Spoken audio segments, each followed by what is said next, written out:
एक वकील साहब थे। उस वकील साहब ने हमसे सवाल किया कि मंत्र, ये आप लोग कहते हैं मंत्र जपना चाहिए, तो मंत्र जपने से क्या फायदा होगा? हम कहे कि प्रैक्टिकल में समझाओ कि थ्योरी में समझा दे। उस वकील साहब से मैंने कहा कि आप कह रहे हैं कि मंत्र जपने से क्या होगा, यदि इसको आपको समझाना हो मुझे, तो आप बताइए कि आप थ्योरी में समझेंगे कि प्रैक्टिकल में? तो उन्होंने कहा प्रैक्टिकल में समझा सकते हैं। हम कहे बिल्कुल समझा सकते हैं, समझाइए। तो मैं आए दाएं बाएं थोड़ा सा देखा, और दाएं बाएं देखने के बाद हमने कहा वकील साहब आप गधा लगते हैं। क्या कहा मैंने? तो बेचारा मेरा मुंह देखने लगा। हम आप तो महात्मा समझते थे, आप तो बड़ा बेवकूफ आदमी थे। हम कहे सो क्या कि अब इतना इज्जतदार आदमी, इतना प्रतिष्ठित आदमी, हमको आप गधा कह रहे हैं सबके बीच में। हम कहें गधा आपको कह नहीं रहे थे, लेकिन आप प्रैक्टिकल में हम समझना चाहते हैं कि मंत्र का क्या प्रभाव, वो समझा रहे थे। उन्होंने कहा कि आपके गधा कहने से मंत्र को प्रैक्टिकल में समझाना क्या मतलब है? मैंने कहा अभी तक आप मेरी इज्जत कर रहे थे, महात्मा जी गुरु जी कह रहे थे, मैंने आपको लाठी से भी मारा नहीं है, आपकी कोई सामान मैंने चोरी नहीं की है, आपको मैंने तमाचा नहीं खींचा है। एक शब्द मैंने कहा है आपको कि वकील साहब आप गधा लगते हैं, यही कहे ना? क्या बोले अभी? एक शब्द बोले, ना लाठी से मारे, ना आपका सामान चोरी किया, ना आपको गाली दी, ना आपका कुछ चुराया, ना आपका कोई क्षति किया, कुछ भी नहीं किया। अभी तुरंत हम दोनों में बातचीत चल रही थी, बड़ी इज्जत और मर्यादा के साथ एक शब्द मैंने आपको बोला कि वकील साहब आप गधा लगते हैं। यह शब्द आपकी भिरकुटी को चेंज कर दिया कि नहीं कर दिया? आपके मूड को चेंज किया कि नहीं? एक शब्द मैंने कहा कि आप गधा लगते हैं, अभी जो आप शांत होके खड़े थे तुरंत आंख मुंह लाल हो गया कि नहीं? क्रोध आ गया कि नहीं? एक शब्द कि आप गधा लगते हैं आपके चेतना में परिवर्तन लाया कि नहीं लाया? आप लोग नीचे से बोलो। यहाँ कोई आदमी बैठे हैं और उसको कोई आदमी इंसान आदमी को कह दे कि आप चोर लगते हैं, तो एक शब्द की आप चोर लगते हैं, यह सुन करके आदमी का दिमाग चेंज होगा कि नहीं होगा? चेंज होगा। दिमाग चेंज होगा कि नहीं होगा? किसी आदमी को आप अच्छा भला आदमी है, साधु आदमी है, उसको आप कह दीजिए कि आप गुंडा बदमाश लगते हैं, शैतान लगते हैं, उसको बुरा लगेगा कि नहीं लगेगा? उसका दिल दिमाग चेंज होगा कि नहीं? उसकी बुद्धि चेंज होगी कि नहीं? वकील साहब से जैसे ही मैंने कहा कि आप गधा लगते हैं, वह वकील साहब अभी शांति से बात कर रहे थे, प्रेम से बात कर रहे थे, वकील साहब तिलमिला गए। उनकी तिलमिलाहट को देख करके मैंने कहा मुझे क्षमा कीजिए, मैं आपको कोई गधा कह नहीं रहा था, लेकिन आपने पूछा कि मंत्र का क्या प्रभाव पड़ सकता है, उसको समझाने के लिए मैंने ये बात आपको कही, आपको मुझे गधा कहना पड़ा। उन्होंने कहा उस मंत्र के प्रभाव को ये गधा कहने से क्या लेना देना? ये गधा कहने से क्या लेना देना है? मैंने कहा यह बताने की इतनी सी कोशिश की गई कि जो अभी तक आपके दिमाग में शांति थी, जो स्थिरता थी, आपसे प्रेमपूर्ण व्यवहार हो रहा था, एक शब्द जब आपके दिमाग तक पहुंचा, गधा शब्द एक बार कहने से आपके चेतना में इतनी उथल पुथल मच गई, आपका दिल दिमाग इतना चेंज हो गया, तो एक बार गधा कहने से जब आपकी चेतना में परिवर्तन आ सकता है, तो 100 बार राम राम कहने से, 100 बार गुरु गुरु कहने से, 100 बार शिव शिव कहने से, 100 बार राधा राधा कहने से आपकी चेतना में परिवर्तन क्यों नहीं हो सकता है? आपका दिल दिमाग क्यों नहीं चेंज? यदि गधा शब्द कहने में इतना पावर है कि आपके ब्लड प्रेशर को बढ़ा सकता है, तो कोई पवित्र नाम यदि आप जपते हैं तो आपके चेतना को ठंडा कर सकता है कि नहीं कर सकता? नहीं कर सकता है। अरे जब शब्द में ही पावर है तो केवल गधा में ही पावर है कि गुरु कहने में भी पावर है, राम कहने में भी पावर है, शिव कहने में भी पावर है कि नहीं है? यदि अपवित्र नाम में पावर है तो पवित्र नाम में पावर नहीं है ना? तो इसीलिए गुरु से प्राप्त, जब तक गुरु से कोई मंत्र आपने प्राप्त नहीं किया है, जब तक गुरु से दीक्षा आपने नहीं लिया है, जब तक गुरु के द्वारा विधि पूर्वक कोई ज्ञान मंत्र आपको नहीं मिला है, तब तक आप चुगली चपाटी से बचने के लिए, निंदा शिकायत से बचने के लिए, यदि सुबह शाम बैठ करके ऐसे भी कोई नाम, पवित्र नाम को आप जपते हैं, तो उसका जप करने से आपको बहुत फायदा होगा। मानसिक संतुष्टि होगी, बुद्धि स्थिर रहेगा, मन एक दूसरे की निंदा शिकायत करने में नहीं डूबेगा, झूठ बोलने में नहीं डूबेगा, और अनावश्यक चिंतन से आपका मन बचेगा। इसलिए प्रत्येक आदमी को मंत्र जपना चाहिए। चाहे कोई भी मंत्र जपे, उससे कुछ लेना देना नहीं है। हाँ, और उसमें तरक्की पाने के लिए विधि पूर्वक गुरु के शरण में जाकर के गुरु से दीक्षा लेना चाहिए, भजन भेद लेना चाहिए, और पुनः जब गुरु के द्वारा कोई नाम मंत्र की युक्ति मिले, तब सब नाम को छोड़ करके गुरु के द्वारा जो बताया गया उपाय है, उस उपाय के अनुसार काम करना चाहिए। ये जो अनेक नाम लेने के लिए मैंने आपको बताया, वह अनेक नाम सत्संगी को नहीं बताया, वह अनेक नाम गुरु के शिष्य को लेने के लिए नहीं कहा। जब तक आप गुरु के शरण में नहीं आते हैं, तब तक के लिए वह विकल्प दिया कि आप कुछ कीजिए, ना करने से कुछ करना अच्छा होता है, तब तक वह कीजिए। बात समझ में आई? तो कबीर साहब जिस मंदिर में जाकर के हजारों लोगों के बीच में खड़े थे, उस जगह पर देखा कि लोग मंत्र जप रहे हैं, तो कबीर साहब बड़े प्रसन्न हुए। अपने संतों से कबीर साहब ने कहा, देखिए यहाँ बहुत अच्छा काम हो रहा है। कुछ समय के बाद पंडित जी और कुछ कर्मकांड करने लगे, कबीर साहब उसको भी देखने लगे। थोड़े देर के बाद जब सारा कर्मकांड खत्म हो गया, तब उसी मंदिर के सामने में लकड़ी का जो खूंटा गाड़ा रहता है, जिसमें बंगड़ी को काटा जाता है, क्या बोलते हैं उसको? अब जो भी बोलते हैं, हमको नहीं मालूम। तो वो गाड़ा हुआ था, उसको जाकर के थोड़ा साफ सुथरा किया। एक बगड़ी का बच्चा उधर से पकड़ करके कोई ला रहा है, वो बच्चा चिल्ला रहा है, छटपटा रहा है। उस बच्चे को लाया और सांकल में जाकर के उसके गर्दन को फंसा करके ऊपर से लकड़ी दे रहा है। अब बच्चा और छटपटा रहा है। उधर से एक तगड़ा मोटा आदमी, बड़ा मोछ वाला, बड़ा पेट वाला आदमी, हाथ में एकदम बड़ा सा गड़ा सा लेके तलवार लेकर के वो आ रहा है। उसको देख करके वो बकरी का बच्चा जो और छटपटा रहा है। जब सामने आया तो कबीर साहब का ना समझ आदमी तो नहीं थे ना, उनको देख करके मामला समझ में आ गया कि अब ये तलवार बकरी के गर्दन पे चलाएगा, आई बकरी का गर्दन कट जाएगा। ये मामला समझ करके जैसे ही वहां पर आया, तलवार मारने वाला तलवार खींचने ही वाला था कि कबीर साहब वहां पहुंच करके उसका हाथ पकड़ा। कबीर साहब ने कहा, ये क्या कर रहे हैं? उन्होंने कहा, कर क्या रहे हैं? इसका बलिदान दे रहे हैं। किसके लिए बलिदान दे रहे हैं? वो देवी महारानी की जो मंदिर में बैठी कि मंदिर में कौन बैठी है? उन्होंने कहा, जगत जननी माता बैठी है। कबीर साहब ने पूछा कि जगत जननी माता बैठी दुनिया में, बताओ कि एक माँ के, साधारण माँ के सामने में भी यदि उसके बच्चे को कोई छेड़ने की कोशिश करेगा, कोई मारने और काटने की कोशिश करेगा, तो वह माँ क्या करेगी? खुश होगी कि दुखी होगी? एक साधारण माँ के सामने में भी उसके बच्चे को कोई मारने और काटने की कोशिश करेगा, तो माँ प्रसन्न होगी कि दुखी होगी? जोर से बोलो ना थोड़ा सा। खुश होगी कि दुखी होगी? दुखी होगी। कबीर साहब ने पूछा कि एक साधारण माँ के सामने में उसके बच्चे को जरा सा कोई खरोंच लगाने की कोशिश करेगा, उसका एक बाल भी नोचने की कोशिश करेगा, तो वो माँ प्रसन्न नहीं हो सकती है, माँ नाराज होगी। केवल नाराज ही नहीं होगी, उसका बस चले तो बच्चे को मारने वाले का नक्शा बिगाड़ेगी नहीं। कबीर साहब ने कहा कि एक साधारण माँ में इतनी हिम्मत है कि अपने बच्चे के रक्षा के लिए दूसरे को वो मार सकती है, अपने बच्चे को बचाने के लिए। तो जिसको तुम जगत जननी कहते हो, जिसको तुम जगत की माँ कहते हो, उस जगत के माँ के सामने में उसके बच्चे को काटोगे तो तुम्हारी माँ प्रसन्न होगी कि नाराज होगी? जरा सा सोच करके देखो।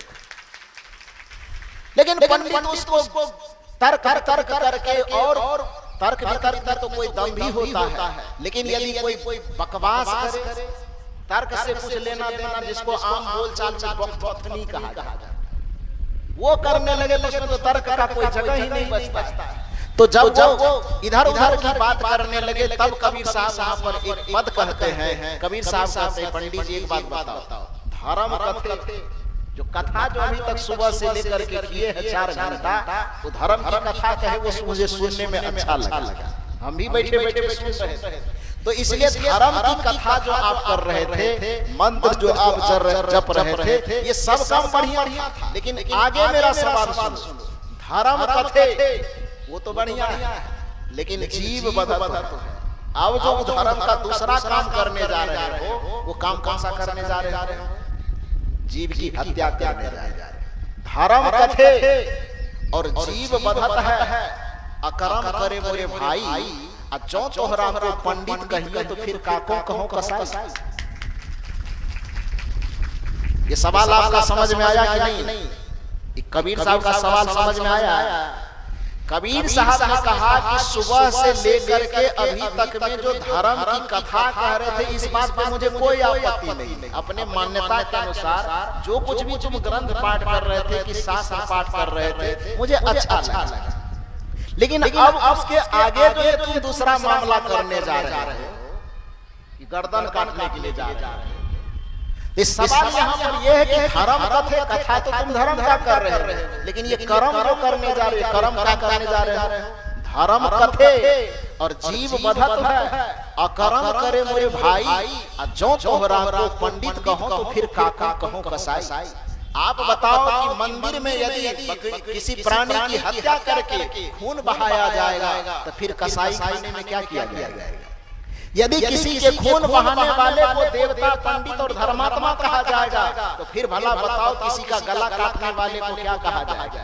किसी कसाई को फिर क्या कहा जाएगा? वस्तुतः खून बहाना ये पंडित का काम नहीं है। वस्तुतः किसी प्राणी की हत्या करना ये ज्ञानी और धर्मात्मा का काम नहीं है, बल्कि जो किसी का खून बहावे, किसी को दर्द दे, किसी को पीड़ा दे, उसको पंडित नहीं कहा जाता है, उसको कसाई कहा जाता है, उसको शैतान और हैवान कहा जाता है। इसलिए पंडित ज्ञानी धर्मात्मा उसको कहा जाता है जो अपनी ही आत्मा के अनुसार सभी प्राणियों के आत्मा को समझे, चाहे वह आदमी की आत्मा हो, चाहे दुनिया के जिस छोटे से बड़े जिस प्राणी की आत्मा हो। जैसे हमारे आत्मा को सुख और दुख का अनुभव होता है, वैसे धरती के तमाम छोटे बड़े प्राणियों को सुख और दुख का अनुभव होता है। जैसे हम अपने जीवन की रक्षा करने के लिए पूरे दुनिया में चक्कर लगाते हैं, हाथ जोड़ते हैं, भगवान ईश्वर अल्लाह खुदा सबको मनाते रहते हैं कि हे भगवान हमारा सब दिन भला हो, हमारा सब दिन हम सब दिन सुरक्षित रहे, हम पर कोई आफत न आवे, हम पर कोई संकट न आवे। जैसे आप चारों तरफ सबसे मनाते रहते हैं, वैसे दुनिया का एक छोटा सा प्राणी जिसको हम चींटी कहते हैं, कीड़े मकोड़े कहते हैं, वह भी अपने प्राणों की उतनी ही हिफाजत चाहता है जितना हिफाजत हम करना चाहते हैं। इसलिए मनुष्य का धर्म यह है, आत्मा के रहस्य को समझने वाले को इस बात को अवश्य समझना चाहिए कि जैसे हमारी आत्मा हमें प्रिय है, जैसा हमारा जीवन हमको प्रिय है, वैसे किसी भी प्राणी के जीवन पर हम हस्तक्षेप न करें, किसी भी प्राणी की हम हत्या न करें। ऐसा समझने वाला व्यक्ति ही धर्मात्मा है और ऐसा समझने वाला ज्ञानी। यह बात वही समझ सकता है जो आत्मा के सार को समझे, जो शरीर के बर्ताव से ऊपर उठ चुका हो, जो जिसकी चेतना शरीर के स्तर से ऊपर उठ करके आत्मा के सार को, आत्मा के मूल रहस्य को समझने लगा, वही अपने आत्मा के सुख दुख के अनुसार दूसरे के आत्मा के सुख दुख को भी अनुभव करे। इसलिए मैंने कहा कि आपका जीवन अर्थी पर तो चढ़ना है ही, लेकिन इस जीवन को अर्थी पर चढ़ने से पहले अपने जीवन के मूल अर्थ को समझ। जीवन के मूल अर्थ को समझना है, आत्मा के अर्थ को समझना है। आत्मा के अर्थ को समझने का मतलब है सभी प्राणियों से प्रेम करना। आत्मा के अर्थ को समझने का मतलब है प्राणियों पर दया करना। आत्मा के अर्थ को समझना है प्राणियों पर करुणा करना। लेकिन प्राणी पर दया करुणा कौन करे? यहाँ तो राम राम खूब चल रहा है, लेकिन दया दिल से गायब है। यहाँ शिव शिव खूब चल रहा है, लेकिन करुणा दिल से गायब है। कि हम श्री राम का सुमिरन करते हैं, लेकिन दिल में रहम नहीं है। हम कृष्ण का स्मरण करते हैं लेकिन दिल में प्रेम नहीं है। हम शिव को अपना भगवान मानते हैं, शिव की आराधना उपासना करते हैं, लेकिन हमारे दिल में करुणा नहीं है। लेकिन एक बात याद रखिए, राम का कितना भी सुमिरन करेंगे, दिल से राम गायब होगा तो राम का सुमिरन कोई काम नहीं देगा। कृष्ण का सुमिरन हम खूब करेंगे, लेकिन यदि हम प्राणियों से प्रेम नहीं करेंगे तो कृष्ण का स्मरण कोई काम नहीं देगा। शिव का नाम हम खूब लेंगे, शिव की पूजा हम खूब करेंगे, लेकिन प्राणियों पर दया और करुणा नहीं करेंगे तो फिर प्राणी ये पूजा पाठ सब बेकार हो जाएगा। क्योंकि शंकर जी इस धरती पर अवतरित हुए थे तो शंकर जी किस लिए आए? शंकर भगवान इस धरती पर किस लिए आए? इसमें शिव जी का पूजा करने वाले सब लोग हैं कि नहीं है? शिव जी का पूजा करने वाले लोग हैं इसमें? कोई नहीं है। बड़ा ईमानदार सब आदमी आप लोग। शंकर जी की पूजा वाले सब हैं कि नहीं? कोई है कि नहीं है? ईमानदारी से बोलो ना। कोई नहीं है। शिव चर्चा वाला सब नहीं है। अच्छा ठीक। शंकर जी की पूजा चाहे ठीक है कोई करता हो तो भी इस बात को समझना चाहिए कि शंकर जी इस धरती पर आए तो किस रूप में आए? एक मंत्र के द्वारा उसको सुनिए तो बात समझ में आएगी। कहा जाता है कि राम इस धरती पर आए तो मर्यादा का अवतार लेकर के आए।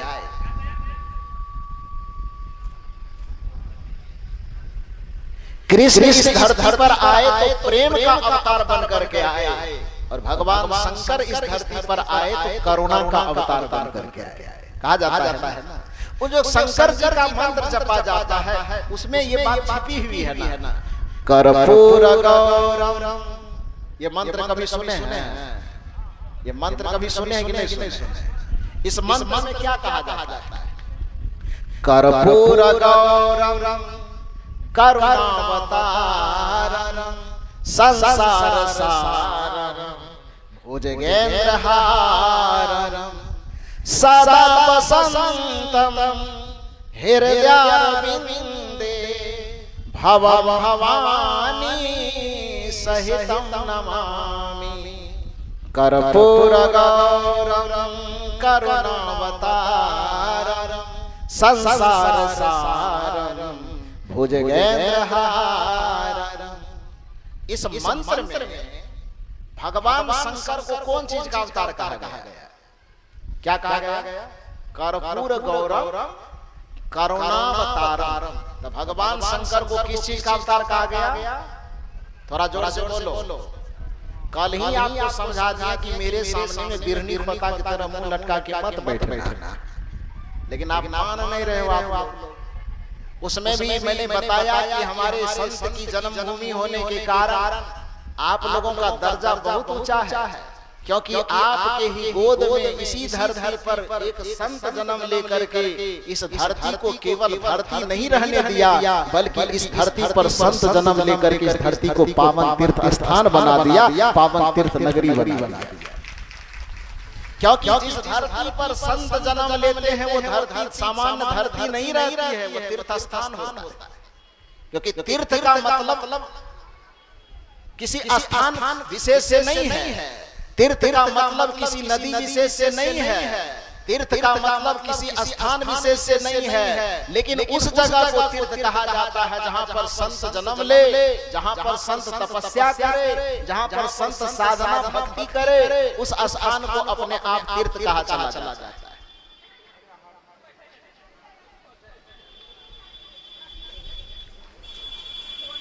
ये नगर, अगर इस नगर को मैं इसलिए तीर्थ कह रहा हूं क्योंकि आपसे मैं सवाल करूं कि इस आप सवाल यदि करेंगे मुझसे कि आप इस जगह को बढ़ारा ग्राम को तीर्थ कैसे कह सकते हैं, तो सीधी सी बात है आपसे पूछूं अयोध्या को तीर्थ क्यों कहा जाता है?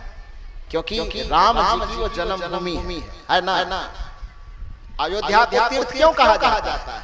क्योंकि श्री राम जी की वो जन्मभूमि है, इसलिए न कहा जाता है। मथुरा को तीर्थ क्यों कहा जाता है? क्योंकि वह कृष्ण जी की जन्मभूमि है। वृंदावन को क्यों कहा जाता है तीर्थ नगरी? क्योंकि वह कृष्ण की कर्मभूमि है ना। काशी को क्यों कहा जाता है तीर्थ नगरी? क्योंकि वह भगवान शंकर की कर्मभूमि तपस्थली है। तो जो भगवान शंकर के तपस्थली होने के कारण यदि काशी तीर्थ हो सकता है, यदि कृष्ण जी के जन्म लेने के कारण मथुरा तीर्थ हो सकता है, यदि राम जी के जन्मभूमि होने के कारण अयोध्या तीर्थ हो सकता है, तो हमारे श्री निर्मल साहब जी के जन्मभूमि होने के कारण बराहा तीर्थ नगरी क्यों नहीं हो सकता है? इसे तीर्थ क्यों नहीं कहा जाएगा? जब प्रतिभा संपन्न, ज्ञान संपन्न, साधना संपन्न, चरित्र संपन्न व्यक्तित्व के जन्मभूमि होने के कारण ही अयोध्या, वृंदावन, मथुरा इत्यादि को तीर्थ कहा जा सकता है, तो एक संत की अवतरण भूमि होने के कारण बड़हाड़ा को भी तीर्थ नगरी कहा जा सकता है। इसलिए इस तीर्थ नगरी को सादर करना। उस तीर्थ नगरी के आप लोग वासी हैं, तो इसलिए आपका चेहरा इस तरह से लटका हुआ नहीं होना चाहिए। आपका चेहरा प्रसन्न होना चाहिए, निडर होना चाहिए। यदि कोई कुछ अच्छी बात पूछे तो शर्मा के मुंह दाएं बाएं नहीं करना चाहिए, बल्कि सहजता के साथ, प्रेम के साथ, श्रद्धा और विनम्रता के साथ उसका जवाब देना चाहिए। तो आपसे जो बातें पूछी जा रही है उसको बोलिए। जब इसमें यह कहा गया ये मंत्र आप जपते हैं, मंत्र सुने हैं, सैकड़ों वर्षों से सुनते आ रहे हैं, लेकिन इस मंत्र के अर्थ को कभी आप समझने की कोशिश नहीं किए, तो बताइए आज थोड़ा समझिए भी और समझाइए। जब इस मंत्र में कहा गया कर्पूर गौरम करुणावतारम, तो इसमें भगवान शंकर को किस चीज का अवतार बताया गया? करुणा का बताया गया। कर्पूर गौरम करुणावतारम, तो करुणा का मतलब क्या होता है? मुर्गी के गुट्टी चबाना। करुणा का मतलब क्या होता है? बकरी काट करके खाना। करुणा का मतलब क्या होता है? किसी प्राणी को काट करके खाना, मांस खाना, मछली खाना, कबूतर खाना, मुर्गा खाना। ये करुणा का मतलब नहीं होता है। लेकिन यहाँ पर शंकर जी की भक्ति के नाम पर बताया जाता है। खाली 3 बार मंत्र जप लीजिए ना, हाथ में रुद्राक्ष पहन लीजिए, 3 बार मंत्र जप लीजिए, भगवान से दया मांग लीजिए, और दिन भर जो सुबह में जितना फल पेट खाए हैं उसका पाप शाम में उतर जाएगा, और शाम में जितना खाए हैं उसका पाप सुबह में उतर जाएगा। ये कैसे होगा भाई? शंकर जी के फॉर्मूला को आप क्यों बदलना चाहते हैं? तो भक्ति और भगवान के नाम पर दलाली नहीं कीजिए। शंकर जी के भक्त हैं तो अपने जीवन में करुणा को अपनाइए और प्राणी पर दया कीजिए। यदि आप राम जी को अपना इष्ट मानते हैं तो आप राम सुमिरते हुए रहम कीजिए, क्योंकि कहा गया है राम सुमिरे के रहम करे ना, सो कैसे सुख पाएगा। कृष्ण सुमिरे करम करे ना, यो ही जग से जाएगा। जो राम का सुमिरन तो करता है लेकिन रहम नहीं करता है, उस व्यक्ति का राम का सुमिरन करना बेकार है। जो व्यक्ति दया नहीं करता, केवल भजन करता है, राम का सुमिरन करता है, उसका राम का सुमिरन, भगवान का सुमिरन बेकार हो जाएगा। जिसके दिल में दया का खजाना नहीं, राम का नाम लेने से क्या फायदा? दान का हाथ आगे बढ़ाया नहीं, खाली माला हिलाने से क्या फायदा? तो इसलिए जो आप जीवन पाए हैं, इस जीवन को आज न कल न परसों अर्थी तक जाना है। मूल रूप से यह समझिए कि अपने जीवन को अर्थी तक पहुंचने से पहले जीवन के अर्थ को समझिए, तभी आपका जीवन पाना सार्थक होगा। अन्यथा जीवन के अर्थ को समझे बगैर यदि केवल खाने पीने सोने के लिए जीवन को गुजारते चले जाएंगे तो फिर जीवन पाने का कोई मतलब नहीं रह जाएगा। यदि इस बार जीवन के अर्थ को समझे बगैर चूक गए, चले गए दुनिया से, तो कबीर साहब ने समझाया है कि अब की पासा न पड़े तो फिर 84 जाए, लख 84 भरम के पाँव पर अटका आए। अब की पासा न पड़े तो फिर 84 जाए। दोबारा पुनः 84 में जाकर के आपको आवागमन के चक्कर में न फंसना पड़े, इसके लिए संत गुरुजनों का आधार लेकर के, सत्संग का आधार लेकर के अपने जीवन के मूल रहस्य को समझिए, शरीर को समझिए, और इस शरीर को संचालित करने वाले आत्मा को समझिए, और उस आत्मा के सार को समझ करके गुरु से युक्ति प्राप्त करके उस आत्मा में स्थित होने होने का प्रयास कीजिए ताकि आपका आवागमन छूट जाए, जन्म मरण का बंधन छूट जाए और आत्मा सदा सदा के लिए अपने स्वरूप में स्थित होकर के इस जन्म मरण के झंझट से सदा सदा के लिए मुक्त हो जाए। विचारों की कड़ी को अब ज्यादा आगे न बढ़ाते हुए, क्योंकि समय 4:30 बजे ही संपन्न होना था, लेकिन 4:45 बज चुका है, इसलिए वाणी को मैं यहीं पर विराम देता हूँ। एक बार पुनः श्री निर्मल साहब जी के लिए एवं उनके समस्त परिजनों के लिए जोरदार ताली बजा करके एक बार अभिनंदन कीजिए कि उन्होंने इस समाज के सामने में एक ऐसा उदाहरण पेश किया है जिस उदाहरण पर यदि आप लोग चलेंगे तो निश्चित रूप से आपके भी समाज का, आपके परिवार का भला होगा। सौभाग्य की बात है कि हम लोगों को अब अपने इस बिहार और क्षेत्रीय समाज से बाहर पूरी दुनिया देखने का मौका मिलता है। भारत के प्रत्येक राज्य में जा करके कार्यक्रम करने का सौभाग्य मिलता है। बिहार के अलावा अन्य जगहों पर जब जाता हूँ तो ये जो प्रथा है, ये श्राद्ध करने की, पिंडदान करने की, फलाना करने की, चिलाना करने की, ये प्रथा आपके बिहार और यूपी से बाहर में कहीं नहीं है। ये 13 दिन 3 दिन का जो बोझ कर करके जमीन बेचवाते हैं लोगों का, यार ये बार छत्तीसगढ़ में चले जाइए, मैं जाकर के 3 महीना लगभग वहां पर, प्रत्येक साल में 3 महीना लगभग वहां रहता था छत्तीसगढ़। आप राजस्थान चले जाइए, आप गुजरात चले जाइए और प्रांत देश के अन्य प्रांतों में चले जाइए, वहां पर ये 12-13 दिन का चक्कर नहीं लगा है। तब या तो बहुत से बहुत 3 दिन या उससे एक्स्ट्रा जाएगा तो 5 दिन। कितना दिन? थोड़ा जोर से बोलिए ना। अरे हम लोग खाली बिहार में नहीं रहते हैं कि बिहार से बाहर भी जाते हैं। मुंबई जाना होता है, छत्तीसगढ़ जाना होता है, मध्य प्रदेश जाना होता है, दिल्ली जाना होता है, पंजाब जाना होता है, हरियाणा जाना होता है, राजस्थान जाना होता है। तो देश के अन्य हिस्सों में जब जाते हैं तो ये जो पिंडदान करने की कुप्रथा है, जिसको आप परंपरा कह रहे हैं, ये पंडित को बुला करके पिंडदान करने की जो प्रथा है, जिसको आप लोग परंपरा से जोड़ते हैं, ये कोई भी परंपरा आपके यूपी और बिहार को छोड़ करके कहीं नहीं है। कई श्रद्धांजलि में हम लोगों को शामिल होने का मौका मिलता है, तो वहां पर देखते क्या है, किसी का शरीर छूट गया तो या 3 दिन, ध्यान दीजिए मेरी बात, कितना दिन? या तो 3 दिन या नहीं तो 5 दिन। 5 दिन जिस रोज पूरा हो गया, ये बालों सब नहीं छिलाता है। 5 दिन जिस दिन पूरा हो गया, पूरे परिवार के सदस्यों को, जो रिश्तेदार है, उसको सूचना दी जाती है। एक बढ़िया से पंडाल बनाया जाता है। अब पंडाल बना के इसी तरह कुर्सी रखी जाती है। जिसका शरीर छूटा है उसका एक बढ़िया चित्र सजा दिया जाता है, आगे में कुछ फूल रख दिए जाते हैं। अब जिस रोज डेट रखा है, चाहे 3 दिन के बाद, चाहे 5 दिन के बाद, पूरे रिश्ते सगे संबंधी सब आते हैं। कुछ या तो संगीत का कार्यक्रम चल रहा हो या माइक लगा हो, तो उसके संबंध में कुछ बोलना है तो 2 शब्द बोलते हैं श्रद्धांजलि के रूप में, या नहीं तो किसी को कुछ नहीं बोलना है तो गए वहां, थोड़ा सा फूल उठाए, फोटो पर चढ़ा करके श्रद्धांजलि अर्पित किए, और उसके बाद वहां भोज का पंडाल लगा हुआ है, उसमें जाकर के कुछ भोजन किए और सब अपने अपने घर चले गए। इस तरह से बाहर में श्रद्धांजलि मनाया जाता है। ये जमीन बेच करके भोज भात नहीं किया जाता है।